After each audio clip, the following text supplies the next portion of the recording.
El fin de la Segunda Guerra Mundial significó el inicio de la Guerra Fría entre Estados Unidos y la Unión Soviética.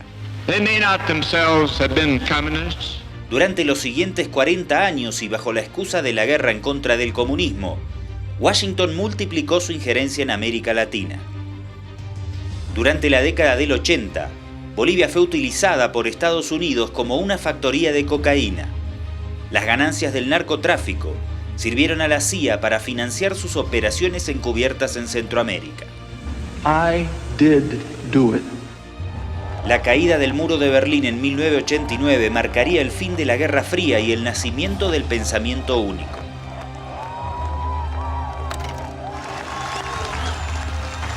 Mr. Gorbachev, tear down this wall. En sintonía con el resto de la región, Washington impuso las privatizaciones como política oficial.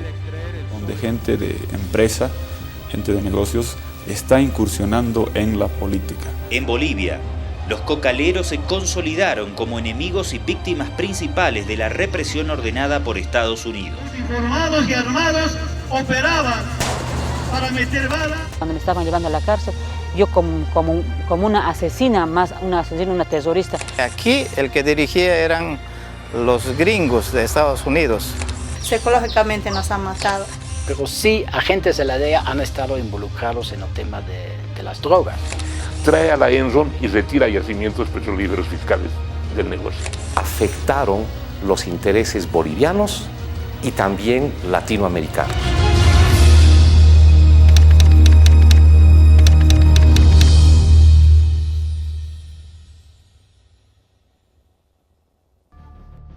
Durante la segunda mitad del siglo XX, las presiones de Estados Unidos para evitar procesos nacionalistas derivaron sistemáticamente en el apoyo irrestricto a las dictaduras militares. Es porque nos proponemos extirpar todo lo malo.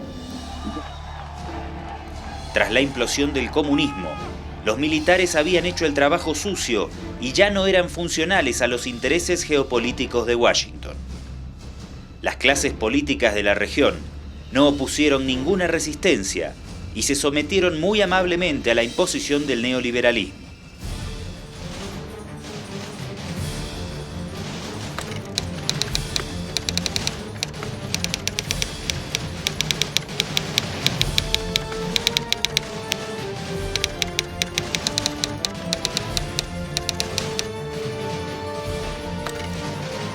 Sin la Unión Soviética como contrapeso a la hegemonía estadounidense, Washington se dio a la tarea de imponerse como única potencia.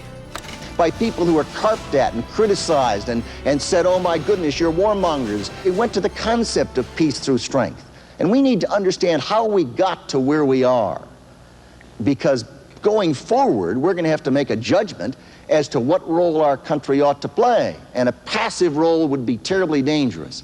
But who do we want to provide leadership in the world? Somebody else? En materia económica, el capitalismo inventa el concepto de pensamiento único, enmarcado en la teoría del fin de la historia, impulsada por Francis Fukuyama. And what I argue in the book is that liberal democracy comes much closer to fitting human nature in that sense than. En el ámbito militar, el imperialismo estadounidense pierde al comunismo como hipótesis de conflicto y fija su atención en la guerra contra las drogas. As president, one of my first missions is to keep the national focus on our offensive against drugs. We've got to fight the drug war on all four fronts at once. In my view, the military can do more. El 15 de octubre de 1990 se firma la Declaración de Cartagena, que oficializa la nueva doctrina estadounidense en materia de narcotráfico, diseñada por el zar antidrogas de Bush, William Bennett.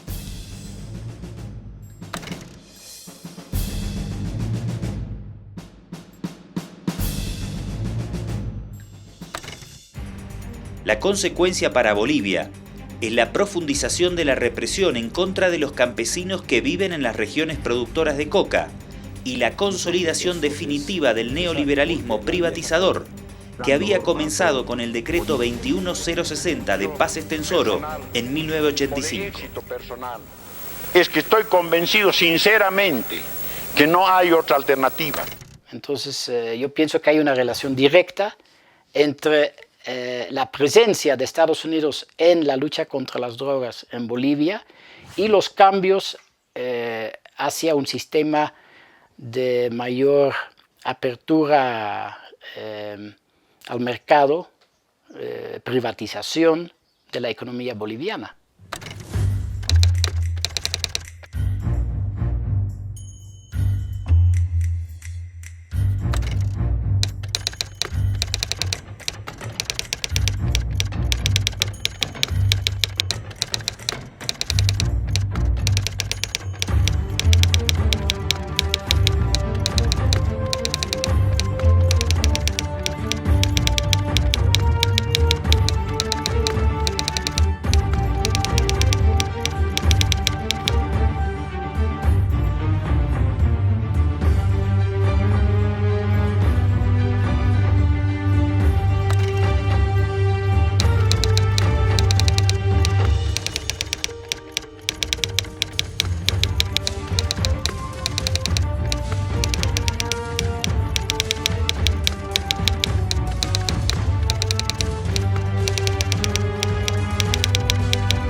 Los 90 son un culto al consenso de Washington.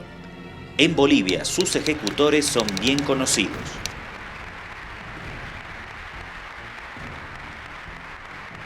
Todos demostraron que podía haber cambios de nombres, de siglas o de coaliciones, pero los lineamientos políticos eran externos, se dictaban en Washington y eran intocables. Marchemos ya, camino a la esperanza. Hagámoslo con plena decisión. Y se le haga un daño a la economía de cada uno de los bolivianos. Paz Zamora acuerda un programa de ajuste estructural con el Banco Mundial y el Fondo Monetario Internacional. Su ideólogo económico, Samuel Doria Medina, asegura que debe privatizarse una empresa estatal por semana.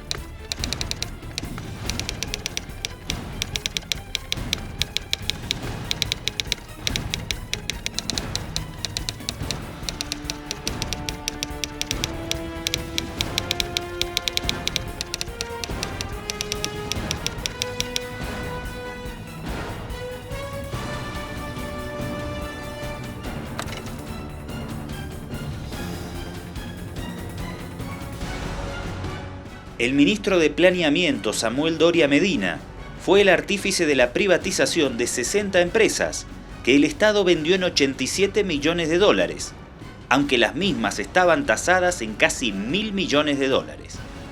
Una de ellas fue la cementera El Puente de Tarija, cuyo paquete accionario, poco tiempo después, quedaría en manos del propio Doria Medina. Una de estas empresas, la que más a mí me llamó la atención de cómo se hizo y qué resultado tuvo esa privatización, fue la empresa que se llama Cemento El Puente, de la ciudad de Tarija. Esta empresa era parte de la red de empresas de la Corporación Boliviana de Fomento. El señor ministro lo privatizó, como lo anunció, pero posteriormente, muy pocos años después, el propio señor ministro, ya saliente ministro después, apareció como el propietario de esta empresa. Es decir, se adjudicó la privatización de esta empresa estatal. Es decir, él firmó el decreto de privatización de Cemento El Puente y después apareció hasta ahora, 2014, es el accionista principal de Cemento El Puente.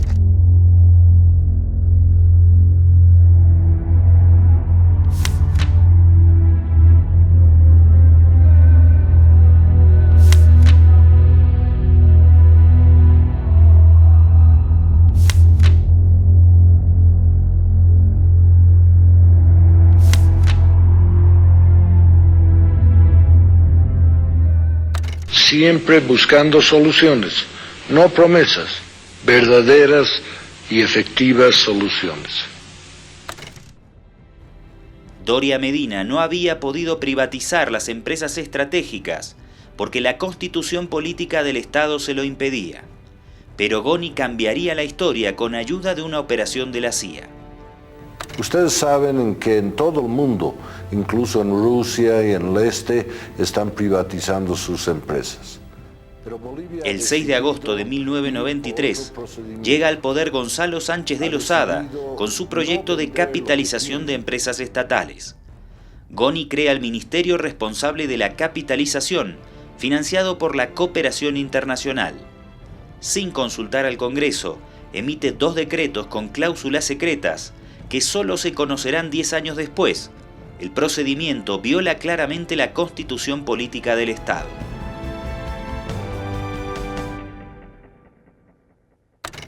Pero Bolivia ha decidido ir por otro procedimiento. Ha decidido no vender lo que tiene, pero más bien invitar al capital extranjero, al capital nacional, que aporten una suma igual a lo que tenemos nosotros como valor de nuestras empresas. Y vamos a poder acordarnos de estos días como los días que se cambió Bolivia definitivamente y se creó un país viable, un país con futuro, un país con justicia. La capitalización no es un centro de corrupción. Edgar Oblitas, entonces presidente de la Corte Suprema de Justicia, se opuso a este proceso declarando su inconstitucionalidad. Es en ese momento que aparece la CIA y 3 meses después de emitirse la ley de capitalización, logran la remoción de Oblitas mediante una operación de inteligencia conjunta con el gobierno a la cabeza de su ministro Carlos Sánchez Berzaín. La CIA utiliza a uno de sus agentes de nacionalidad nicaragüense para involucrar a Oblitas en un supuesto caso de soborno. El montaje se arma de manera absurda en un departamento propiedad de Sánchez Berzaín. Se resolvió mediante el entonces ministro de la Presidencia, que se llamó Carlos Sánchez Berzaín, encubrir una operación de soborno hacia el presidente de la Corte Suprema de Justicia, don Edgar Oblitas, mediante un operativo de la CIA. Y con toda la tecnología que tiene la Embajada de los Estados Unidos, resulta que la grabación se graba sin audio. Fracasan en la parte tecnológica y nunca se sabe qué es lo que dijo. Esta grabación en video, que circuló en Bolivia en aquella época, sirvió para incriminar. Y suponen que involucró al presidente de la Corte Suprema. Le hacen un juicio, el juicio va al Parlamento, el Parlamento dominado por Sánchez de Lozada y el MNR lo destituye y lo condena a la pena de infamia para que no vuelva a ser política. Resumidamente, un video sin sonido en el que aparece un agente de la CIA dándole dinero a su propio abogado en un departamento propiedad de Sánchez Berzaín, alcanza para enjuiciar y destituir a quien cuestionaba la constitucionalidad de la privatización de las empresas estratégicas. Tras esta movida pasaron a manos privadas los principales activos del Estado, entre ellos petróleo, gas, telecomunicaciones, la línea aérea de bandera nacional y los trenes.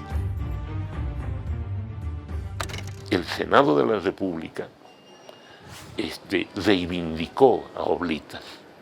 Años más tarde, en el siguiente periodo, el presidente de ese tribunal, Edil Sandoval Morón, dijo que no podía soportar más el cargo de conciencia de lo que había hecho por presión partidaria. La Asamblea de Juristas de Bolivia y el Consejo Latinoamericano de Juristas reivindican a Oblitas. Pero, infelizmente, esa reivindicación no alcanza para revertir la capitalización. Otro contrato escandaloso y fraudulento fue firmado por la estadounidense Enron, que sin poner un solo dólar, usufructuó con un gasoducto para exportar a Brasil.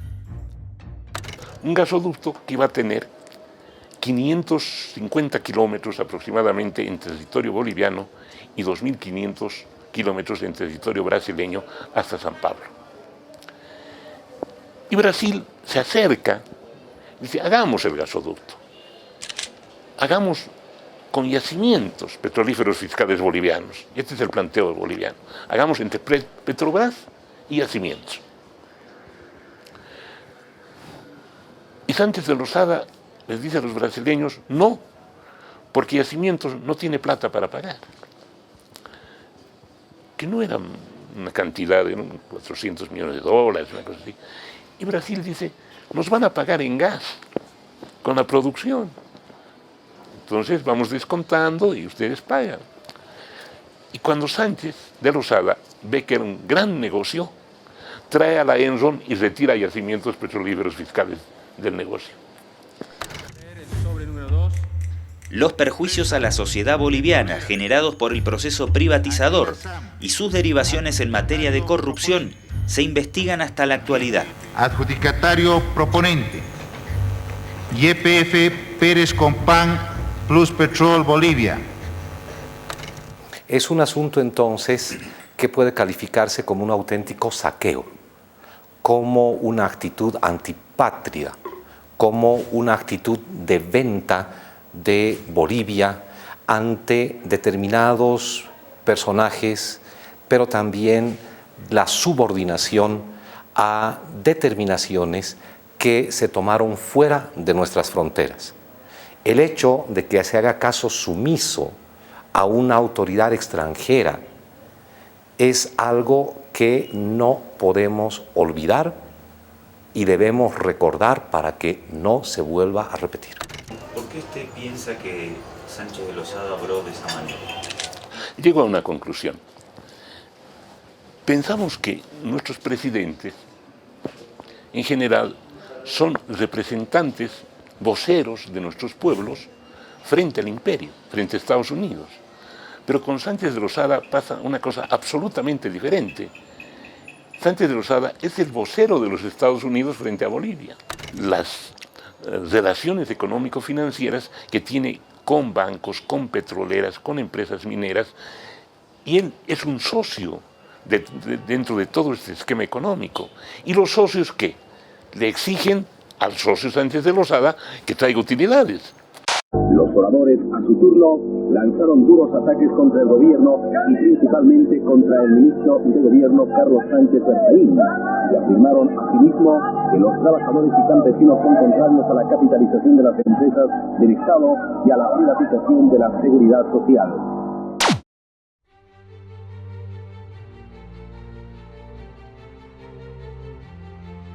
Durante los 90, cuestionar las privatizaciones era una osadía inimaginable para los líderes políticos tradicionales. La embajada de la Avenida Arce vivió su mejor momento histórico. Los funcionarios y mandatarios realizaron esfuerzos continuos por congraciarse con sus amos del norte.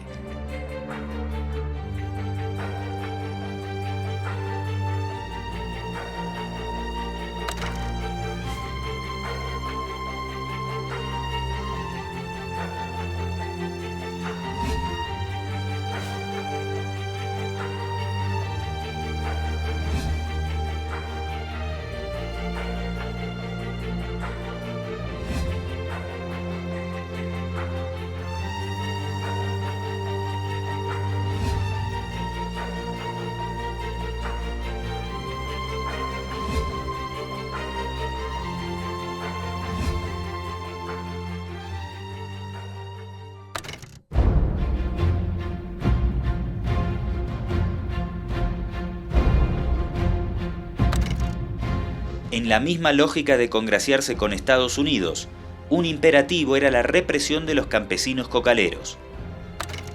Paz Zamora impulsó el programa Coca por Desarrollo, pero no logró frenar las presiones de Estados Unidos, y el 7 de mayo de 1990 firmó un tratado en Washington para conseguir fondos a cambio de erradicación. Las Fuerzas Armadas se consolidaron como instrumento de represión en contra de los campesinos. En abril y octubre de 1991, llegan instructores militares estadounidenses para entrenar al ejército boliviano en tácticas contrainsurgentes que serán aplicadas en la represión directa en contra de los campesinos cocaleros. Estas metodologías consisten en ataques de las fuerzas de Humopar contra poblaciones campesinas, atentados, asaltos y tortura contra poblaciones civiles y hasta bombardeos a los caminos utilizados por los campesinos. Los leopardos entraban, así caminaban con joseles, con unas armas y nos daban gazotes. Eso era yo cuando era en mis 15 años por ahí. Sí, 15 años.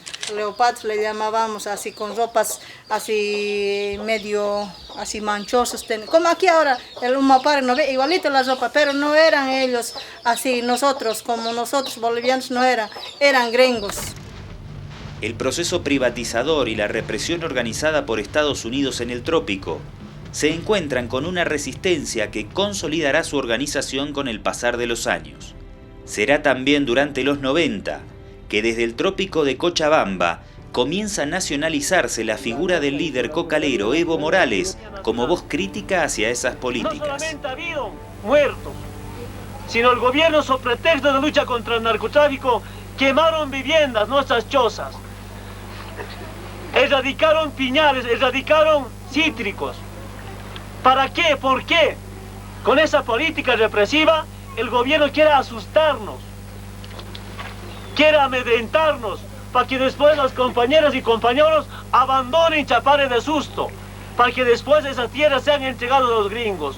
Ese es el objetivo. En junio de 1991, cocaleros del Chapare intentan movilizarse hacia La Paz en repudio a la erradicación forzosa y son atacados por las fuerzas de seguridad. Su objetivo es erradicar la hoja de coca, bueno, se van a ir y sacarnos, y este terreno es entregar a Estados Unidos a manos privadas. Desde la embajada y a través de la DEA, Estados Unidos decidía todas las operaciones represivas. Para tales efectos, Washington financió y construyó la base aérea de Chimoré, que se constituyó de hecho en una base militar estadounidense en el corazón del trópico de Cochabamba.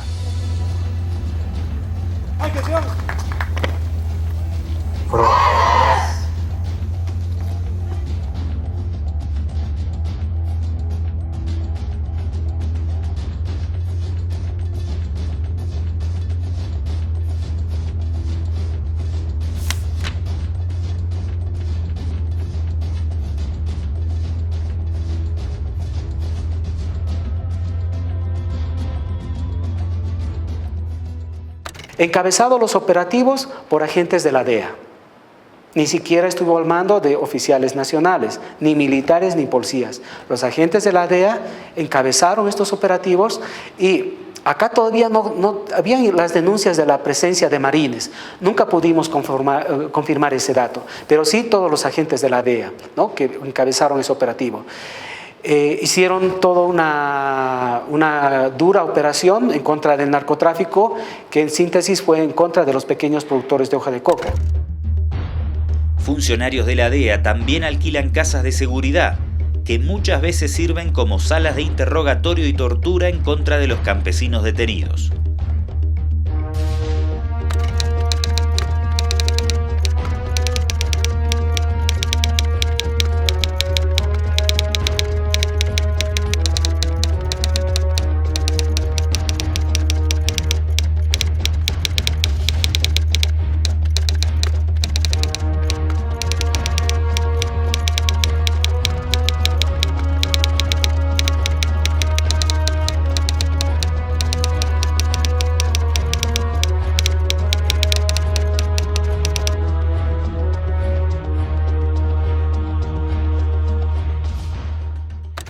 Eran muy malos.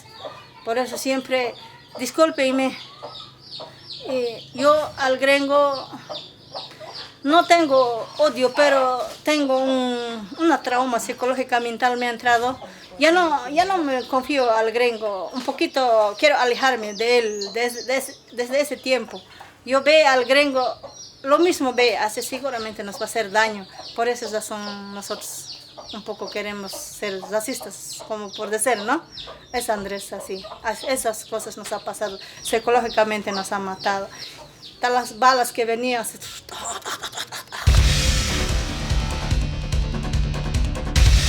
Psicológicamente nos han matado, relata Fidelia 20 años después. Es la viva expresión de la guerra de baja intensidad, planificada y ejecutada por Estados Unidos en el trópico de Cochabamba. No podemos volver a las políticas del pasado. Todos sabemos que no sirve. Solo el plan de todos traerá la inversión que creará los empleos que tanto necesitamos. El 6 de junio, vota por Bolivia. Vota por el cambio. Vota por el plan de todos. Juntos podemos. En 1993, a 2 meses de asumir, Sánchez de Lozada aumenta la apuesta. Presenta a Estados Unidos un plan reservado para erradicar definitivamente la coca y lanza la opción 0. Pretende desplazar a 75.000 campesinos del Chapare y entregar esas tierras a 8 empresarios para convertir al trópico en un gran polo industrial. Como resultado, aumenta la represión gubernamental dirigida por la DEA. Sánchez de Lozada aprueba la operación Nuevo Amanecer para golpear la cadena de comercialización de la coca. En agosto de 1994 nace la Marcha por la Vida, la coca y la soberanía nacional. El gobierno ordena la detención de Evo Morales. Además, es el rechazo a la militarización a las zonas productoras de coca. ¡Viva la marcha por la dignidad y la soberanía nacional! ¡Viva! ¡Muera la militarización! ¡Viva! ¡Ausachu coca! Sí, yo creo que esta marcha por la vida, la coca y por la soberanía nacional ha sido un triunfo del movimiento cocalero boliviano.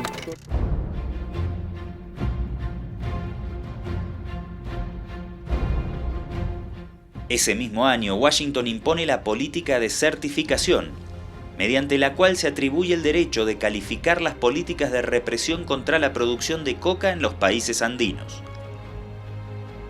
Si las naciones son aprobadas, continúan recibiendo fondos. Si no aprueban, los envíos de dinero son suspendidos. La consecuencia inevitable es la sistematización de la represión para lograr la aprobación de Estados Unidos. En 1995, Boni decreta 2 estados de sitio, pero las movilizaciones no cesan. Esta vez son las mujeres quienes marchan desde el trópico hasta La Paz. El 17 de enero de 1996, luego de un mes de caminata que también incluyó represión gubernamental, las mujeres arriban a la sede de gobierno.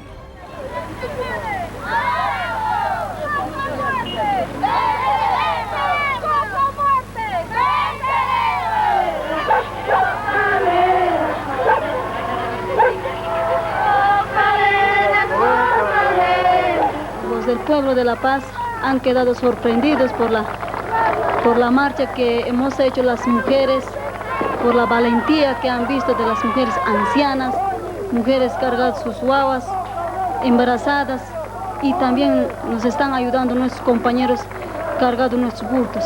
Y así quedaron sorprendidos todos los medios de comunicación y el pueblo de La Paz. La capitalización también golpea a los mineros, que en resistencia a la privatización de Amaya Pampa y Capacirca son masacrados por el ejército en diciembre de 1996.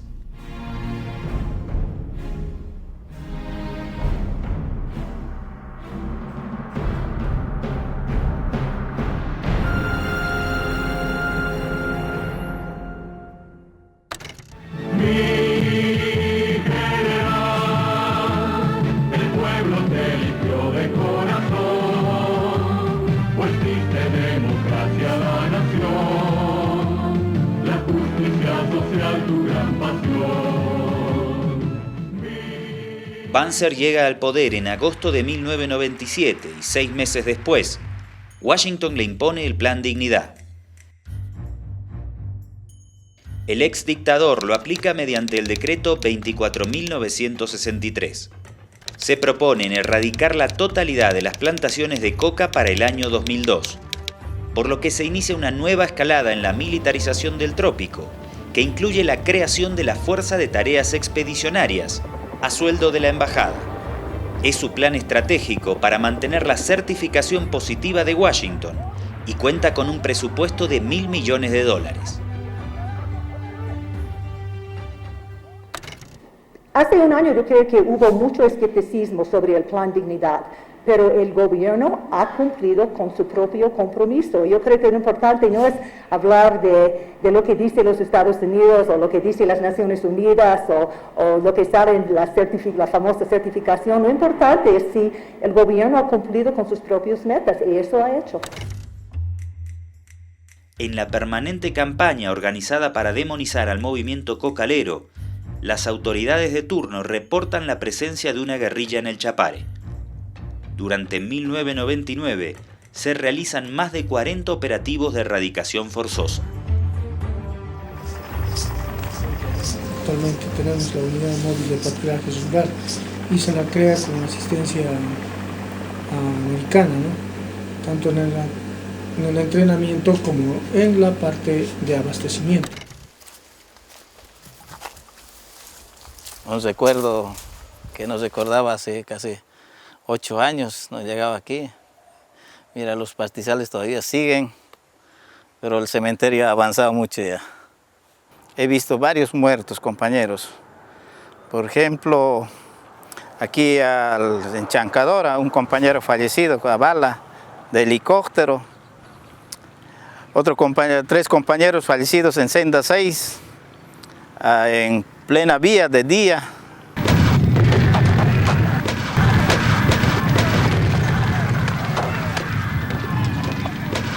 Que aquí el que dirigía eran los gringos de Estados Unidos. Eran camuflados como los mismos mupares hoy están. El mismo uniforme utilizaban los gringos. Pero ellos eran más altos, más chocos. Y nuestros policías, nuestros compañeros de la policía son no parecidos a ellos. He visto varias veces aquí en estos desbloqueos, personalmente dirigiendo los gringos, y también he visto aquí adentro un campamento, 3 gringos dirigiendo la erradicación forzosa de hoja de coca.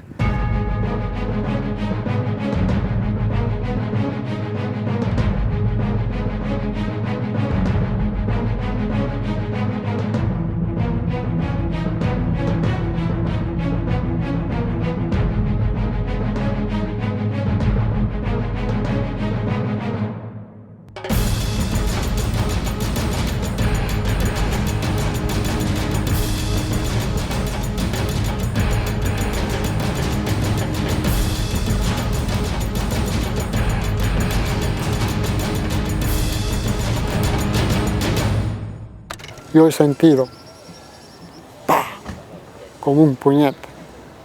Y ahí me volví como tonto y dije, Señor, ¿qué es lo que está pasando conmigo? Al caerme me hice barro y me agaché y a la camisa sangre chorreó. Y dije, ¿de dónde es esta sangre? Hurgué toda la encía de reventar aquí. Me lo trajeron aquí a Chimoré y en Chimoré no hicieron parar la hemorragia. A Estados Unidos que tenían que solicitar para que me puedan llevar en helicóptero a Santa Cruz. Y es por eso, todo se tenía que pedir de Estados Unidos para hacer. Yo responsabilizo a los gobernantes, a todo el grupo de los gobernantes. Jaime Paz Zamora, Tuto Quiroga, Banzer y Goni Sánchez de Loja. Han sido ellos, cúpula. Ojalá que no vuelva esos momentos negros que ha pasado Bolivia. Ojalá, pido a Dios que no vuelva. En el proceso de implementación de las políticas económicas y militares deseadas por Washington, Estados Unidos pasó a controlar prácticamente todos los estamentos de la debilitada estructura estatal boliviana, violando de hecho y de manera flagrante la soberanía de la nación. Después de del primer gobierno de Sánchez de Losada, hasta el 99, sube Banzer. El general Banzer saca una ley del mercado de valores y en esos artículos dice que los directorios de las empresas tienen que ser públicos, tienen que conocerse. Ustedes saben que este pequeño detalle, el que el pueblo boliviano conozca quiénes son sus directores y que se consigna como una exigencia de esta ley, origina la protesta de los Estados Unidos, de su embajadora Dora Rinac, indicando que no va a permitir que se violen los derechos de las empresas, queriendo que se conozcan los nombres de los directores.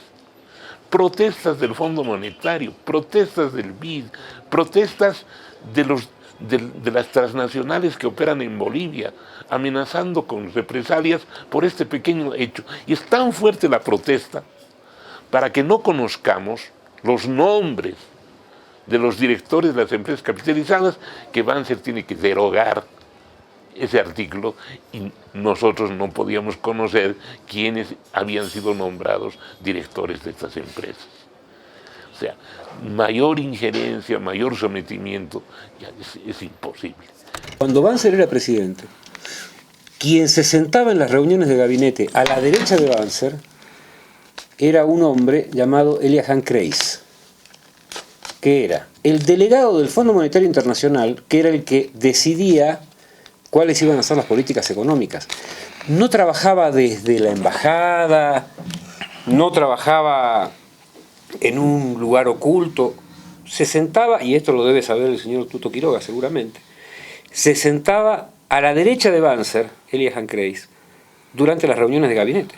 En el Ministerio de Gobierno había una oficina de la Embajada de Estados Unidos con dos tipos que estaban ahí permanentemente. O sea, no es que les molestaba a las 6 cuadras caer del Ministerio de Gobierno a la Embajada de Estados Unidos. Y en el Ministerio de Gobierno estaba la oficina, estaba bajando por la Arce, hay dos oficinas del Ministerio de Gobierno, una a la derecha y una a la izquierda. En el de la izquierda estaba esa oficina. Del Ministerio de Gobierno, media cuadra arriba. Bueno, ni media cuadra, 2 edificios arriba.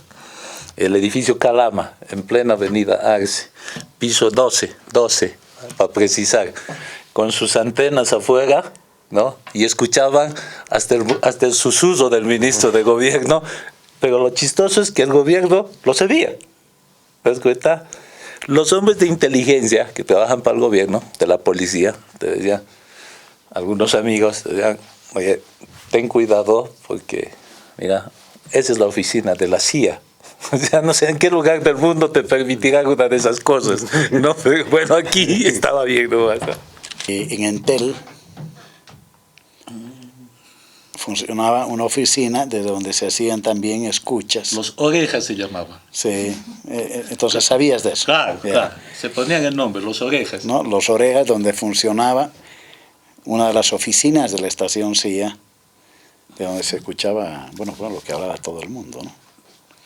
Eso lo desmontaron, no me acuerdo si poquito antes o poco después de que fuera nacionalizada. Justo en la nacionalización. Creo que en la nacionalización. Claro, nacionalizaste y te encontraste con el piso. Con el piso, claro, era todo un piso. Claro, 24 oficiales, 24 horas al día. 24 horas al día. Todos los teléfonos que ellos querían, te grababan, todo. A mí me impactó cómo la DEA podía controlar el país entero por medio de la telefónica. País, la dirección, control de escuchas, el espionaje. Nosotros podríamos decir, sin dudar, que Bolivia fue un país prácticamente tomado durante todo el siglo XX por la CIA y una parte del siglo XX también por la DEA. Otra injerencia notable era la designación de altas autoridades nacionales. Víctor Hugo Canela fue posesionado como viceministro de Defensa Social, lo que en la época se conocía como SAR antidrogas, durante el primer gobierno de Goni. Pero su designación no fue realizada por el presidente, sino por la CIA, como él mismo lo revela. Me llamó Randy de la CIA, que era el jefe, ¿no? Que no lo conocía.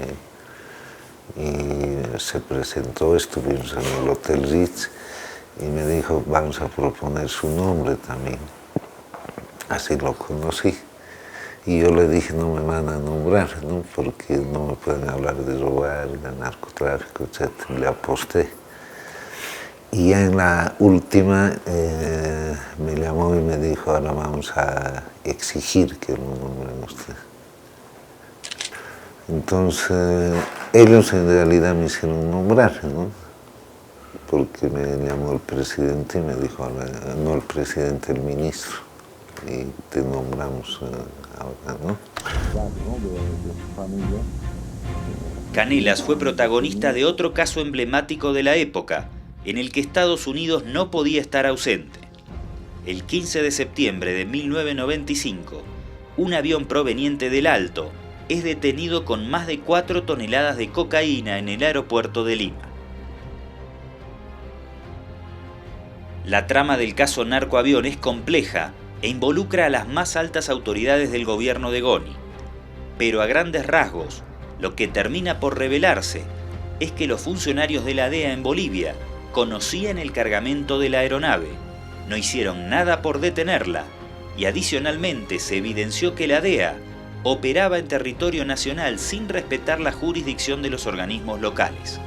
Finalmente se descubrió la existencia de una dependencia de seguridad controlada por la DEA, el Centro de Operaciones Especiales Policiales. El COPES funcionaba en complicidad con grupos de narcotraficantes. Yo pienso que en Bolivia la DEA sí, y no puedo decir otra vez a nivel de estructura, pero sí agentes de la DEA han estado involucrados en el tema de las drogas. No únicamente agentes de la DEA, también sus contrapartes bolivianas.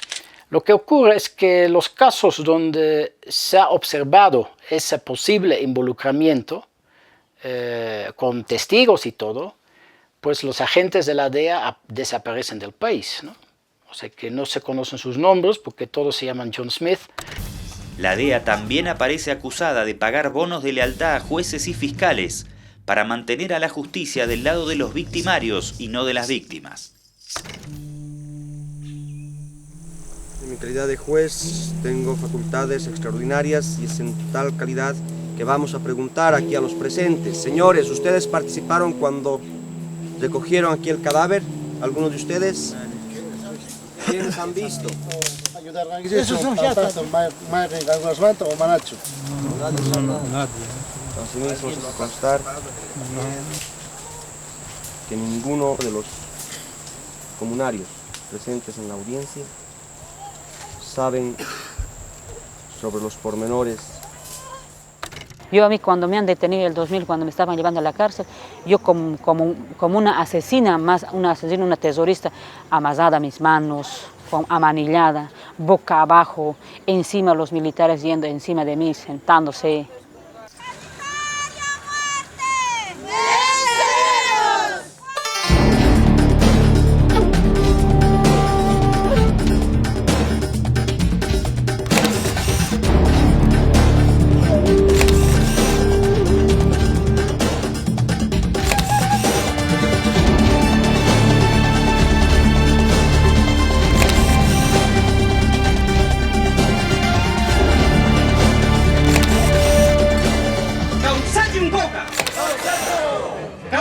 Bolivia! ¡Que muera el yanqui norteamericano! Un resultado que no sorprendió a nadie. Hoy hemos vencido incuestionablemente en las elecciones presidenciales. Con profunda emoción, Jorge Quiroga y yo les decimos a nuestro pueblo, muchas gracias.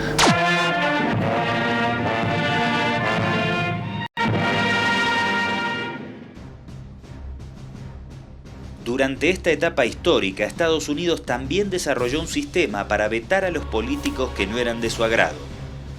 El otorgamiento o suspensión de visas buscó imponerse ante la opinión pública de facto como un instrumento de selección de candidatos.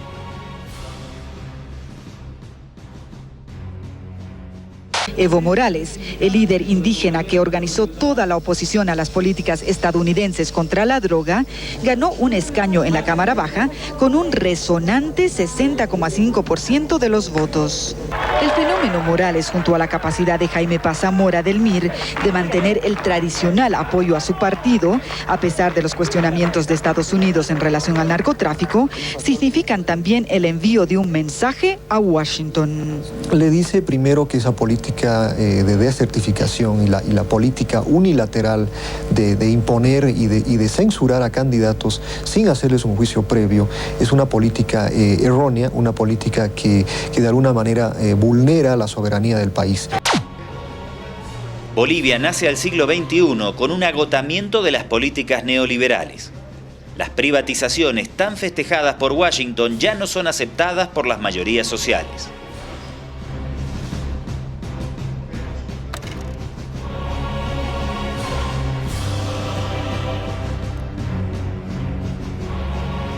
¡Miren lo que me están golpeando! ¡Carajo, yo la policía que se me agarraron! ¡Carajo, cuidado que me golpean! La primera evidencia se dará en Cochabamba a principios de abril del año 2000. En el altiplano, será Felipe Quispe quien lidere el levantamiento aymara.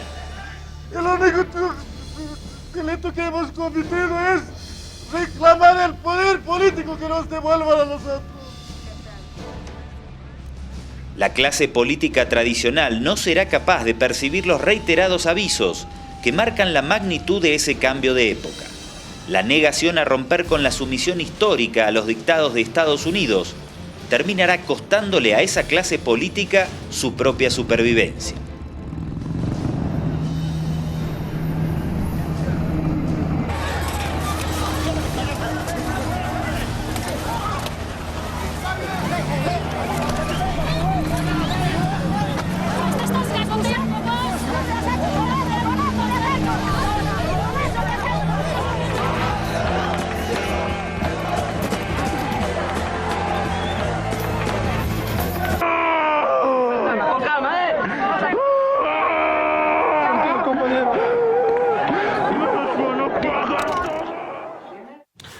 Bueno, para mí y para muchos la Guerra del Agua fue el punto de quiebre de un modelo económico de despojo, de saqueo.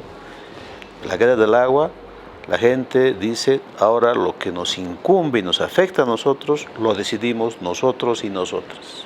Y en la Guerra del Agua se vio claramente la decisión estadounidense a través de este organismo financiero como el Banco Mundial, cuyo mayor accionista es obviamente Estados Unidos, que impuso la privatización del agua para poderse otorgar a Bolivia un préstamo de dinero para la construcción de caminos. Pero además, en la privatización del agua, intervino de manera muy solapada, pero al mismo tiempo cínica, la empresa Bechtel de Estados Unidos, de California, en San Francisco, empresa que está muy relacionada a la familia de George Bush. Bechtel en Cochabamba, cuando se privatizó el agua, no se sabía quién era, no se sabía qué empresa privatizó el agua en Cochabamba. Era una empresa que adoptó el nombre de Aguas del Tunari, en homenaje además a nuestras montañas hermosas en Cochabamba, y nadie sabía quién estaba detrás de Aguas del Tunari. Después de 4 meses de pelea en las calles y los caminos, logramos arrancar del gobierno de aquel entonces quién era Bechtel, que se quite la máscara Aguas del Tunari. Y supimos que detrás de Aguas del Tunari estaba Bechtel como socio mayoritario, una empresa estadounidense, Abengoa de España, Edison de Italia y un conjunto de pequeñas empresas bolivianas a la cabeza de Samuel Doria Medina en aquel entonces. Este es el primer juramento presidencial del nuevo siglo XXI. A mediados de 2001, Banzer, enfermo, se ve obligado a traspasar el poder a otro alumno destacado de Washington, su vicepresidente Jorge Tuto Quiroga.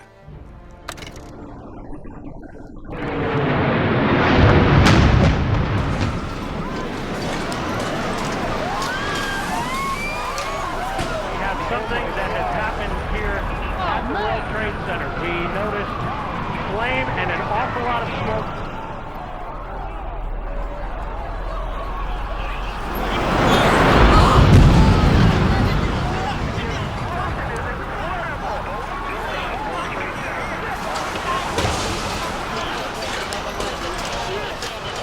El 11 de septiembre de ese mismo año, Estados Unidos se estremece con el atentado contra las Torres Gemelas. 24 horas después, Tuto Quiroga mantiene una reunión con el embajador Manuel Rocha. Se le instruye al presidente boliviano tomar acciones de erradicación más agresivas y cerrar los mercados ilegales de coca. El presidente de Bolivia toma nota y pronto se evidencia que tiene la mejor disposición para cumplir al pie de la letra los mandatos de la potencia del norte.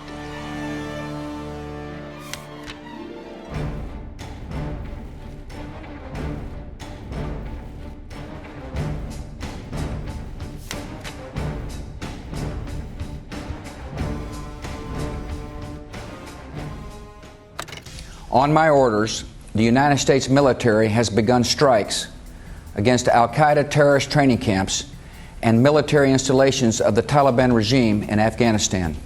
Estados Unidos entra en guerra contra el terrorismo. Para Washington, Evo Morales es el Bin Laden andino y los cocaleros sus talibanes.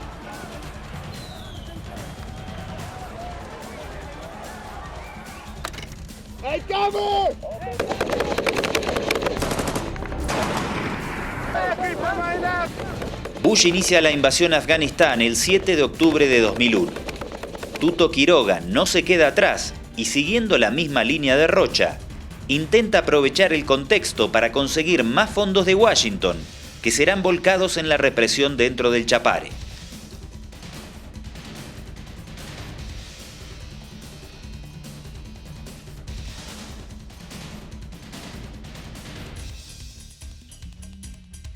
Un mes más tarde de iniciada la cacería de Bin Laden, Tuto lanza la cacería de Evo Morales y sus talibanes. En el transcurso del año que duró la presidencia de Quiroga, las víctimas mortales en el trópico fueron más cuantiosas que durante todo el primer mandato de Gonzalo Sánchez de Lozada.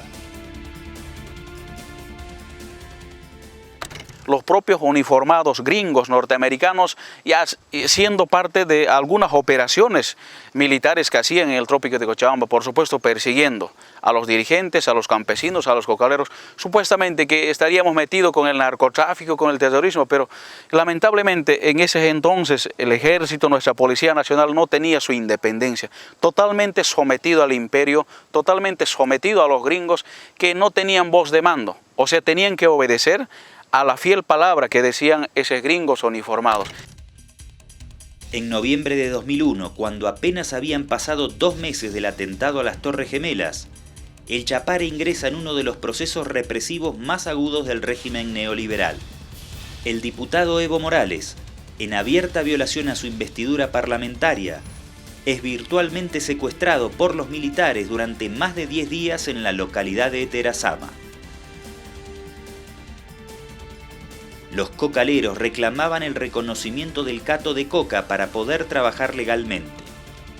El 21 de noviembre se llega a un acuerdo por mediación de la Iglesia y el Defensor del Pueblo.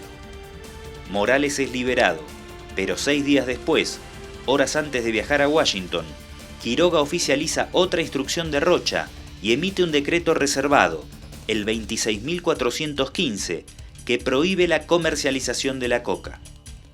La represión no se detiene y a principios de diciembre, el máximo dirigente sindical de Chimoré, Casimiro Huanca, muere tras un asesinato selectivo perpetrado por el ejército.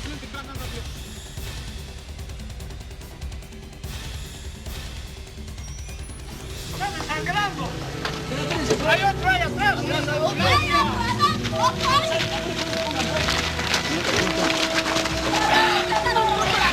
¡Suba, suba!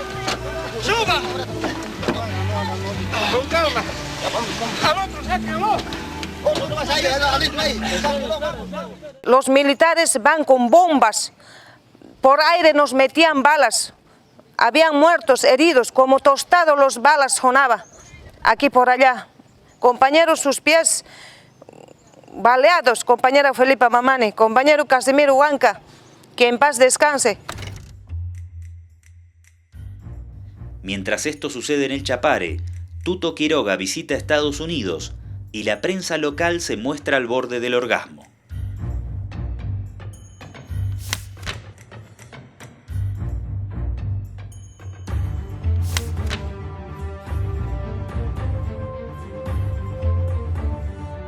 Uno de los temas tratados por Tuto en la Casa Blanca es la exportación de gas a través de puertos chilenos hacia California. Pocos días más tarde, el embajador Rocha declara que Evo Morales y Felipe Quispe son terroristas que se encuentran en la lista negra de Estados Unidos. I can only say that the government of the United States has made it very clear. Government of Bolivia, the future government of Bolivia, resume the cultivation of coca and stop the eradication programs, that obviously U.S. aid would be in jeopardy. That is the official policy of the U.S. government.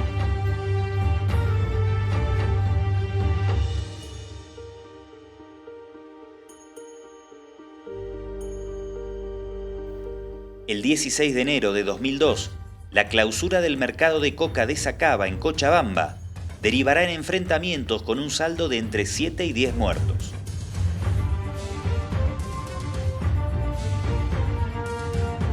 Es el resultado directo de la aplicación de un decreto impuesto al presidente de Bolivia por el embajador de Estados Unidos. Un documento desclasificado reconfirma que durante su visita a Washington, Tuto Quiroga fue presionado para que Bolivia impulse la erradicación de la coca de forma más agresiva. La erradicación de la coca, la lucha contra el contrabando. Para mandar al presidente Quiroga no hizo falta la presencia de Bush. Bastó con un funcionario de cuarto nivel. El encargado fue Rand Beers, asistente del secretario de Estado para el Narcotráfico Internacional.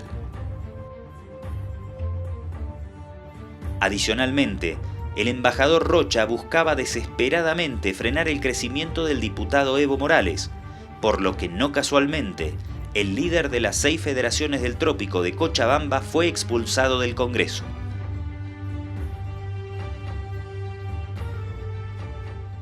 El delito que yo tengo para ustedes es haber cumplido un mandato popular, un mandato del pueblo. Y mi peor delito es, si quisiéramos hablar aquí con algunos ministros de gobierno desde aquellos tiempos, desde el 88, también es ser insobornable. Al mismo tiempo, más de un centenar de dirigentes cocaleros eran encarcelados por el gobierno. En la estrategia de demonización contra Evo Morales, no podía faltar el apoyo de los grandes medios de comunicación.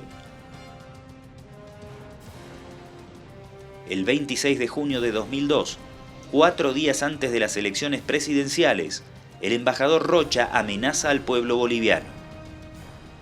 El embajador de los Estados Unidos ha hecho un anuncio dirigido al candidato Evo Morales. Vamos a escucharlo.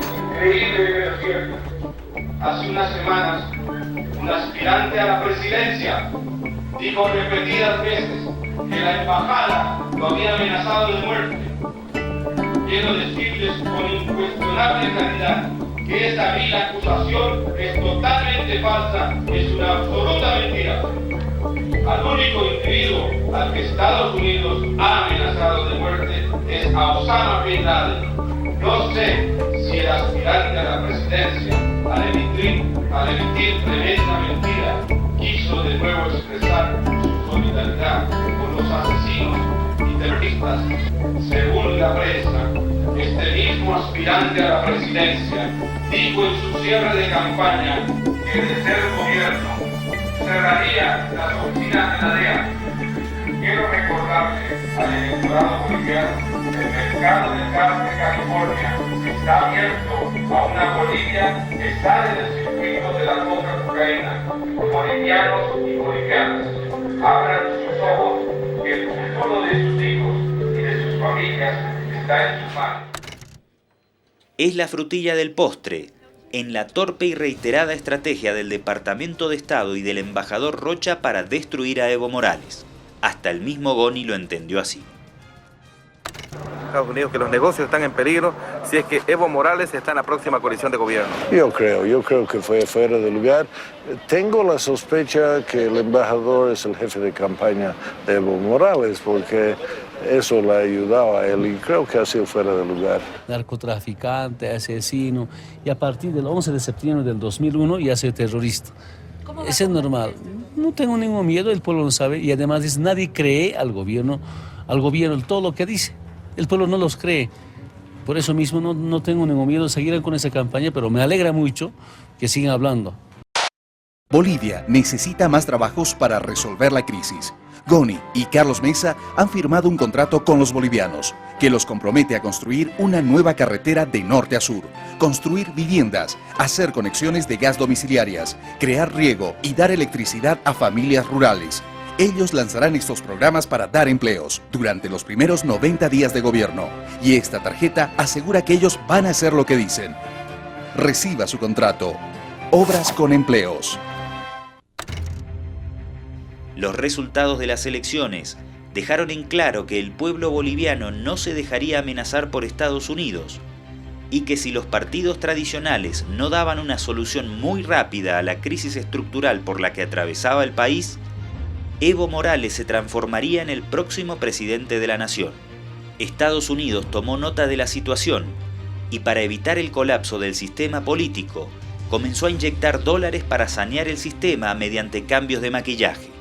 La USAID impulsó un proyecto de reforma de los partidos políticos tradicionales. Pero muy pronto quedó en claro que la crisis era irreversible. Washington había cometido demasiados errores. El exitismo por la caída del comunismo hizo creer a los ideólogos del capitalismo que un régimen radical basado en el neoliberalismo privatizador era la única forma viable de organización social.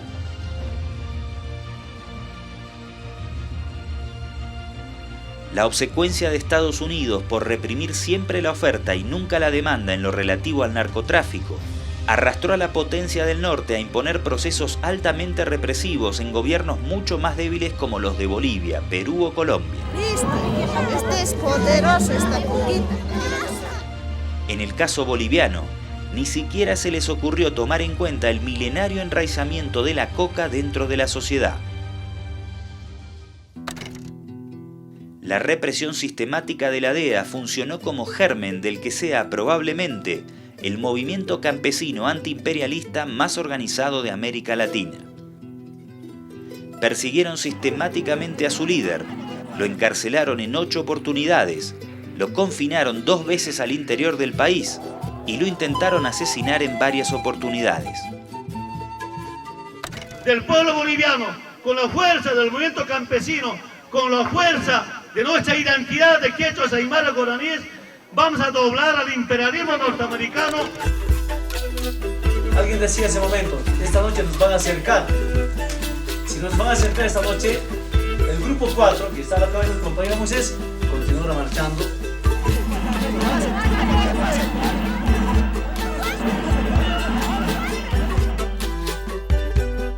Si el gobierno de Estados Unidos dice que hay coca excedentaria, pues esa coca excedentaria hay que industrializarla. Paradójicamente, Estados Unidos y sus representantes locales fomentaron lo que supuestamente se proponían detener. Como en tantas otras partes del mundo, Washington fue un factor determinante a la hora de multiplicar el sentimiento antiimperialista de amplios sectores. Fue Estados Unidos el encargado de crear las condiciones sociales adecuadas para el surgimiento de líderes que cuestionaron sus políticas injerencistas.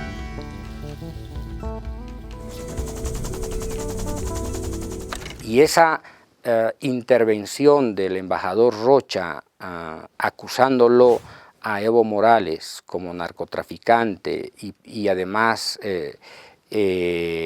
advirtiendo a la sociedad boliviana de que con Evo Morales el país estaría en riesgo ante la comunidad internacional y se haría inviable el país, yo creo que eso detonó un espíritu nacionalista en Bolivia, antiimperial, que ayudó a un crecimiento inesperado del liderazgo del presidente Evo.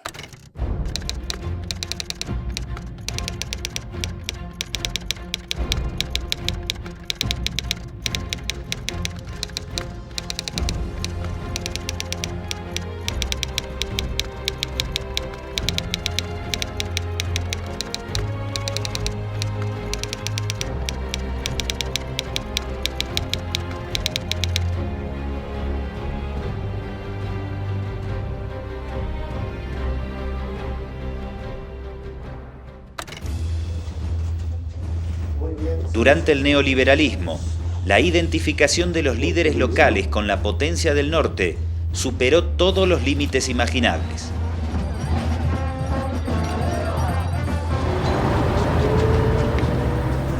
What I laugh about is you shampoo it, and then when you comb it, it's still full of this stuff. This is God's punishment to politicians in Bolivia. And you can't say anything except thank you. They rub it into your head. It's En septiembre de 2003, en medio de una oleada de protestas extendidas en el altiplano, la embajada comete su último error garrafal al ordenarle al gobierno una operación militar para liberar a un grupo de turistas retenidos en Sorata. La masacre comandada por el ministro de Defensa Sánchez Berzaín se prolongará hasta el 17 de octubre, fecha de la caída de Goni. Se va a reponer el orden y se va a derrotar a los sediciosos. Yo no voy a renunciar.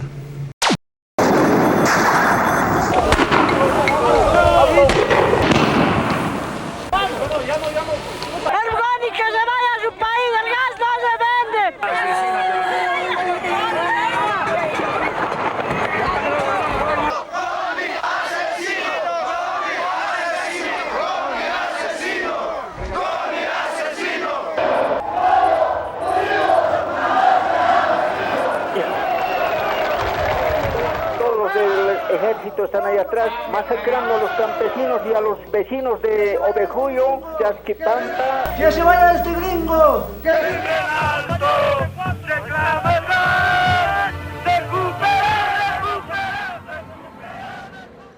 Ahí es donde nos hemos unido, mineros, profesores, gremiales, junta de vecinos, todos los distritos del Alto, del campo. Una masa se ha levantado. Con eso hemos derrotado el gobierno neoliberalismo. Salida de Sánchez Lozada, ese gobiernos neoliberales, y pasamos a otra etapa. Esa historia tenemos que mostrar, esa historia tenemos que saber, porque el pueblo boliviano somos mayoría. Aceptar la renuncia a la presidencia constitucional de la República presentada por el ciudadano Gonzalo Sánchez de Lozada. Los colegas congresales estén de acuerdo si van a levantar la mano. Informe, senador secretario. Gonzalo Sánchez Lozada y su gabinete más conocido como carniceros de los bolivianos. Y dentro de ese marco yo quiero decir que llegó la hora de recuperar la democracia, llegó la hora de recuperar los hidrocarburos y todos los recursos naturales. Proclámase presidente constitucional de la República al ciudadano don Juan Evo Morales Ayma.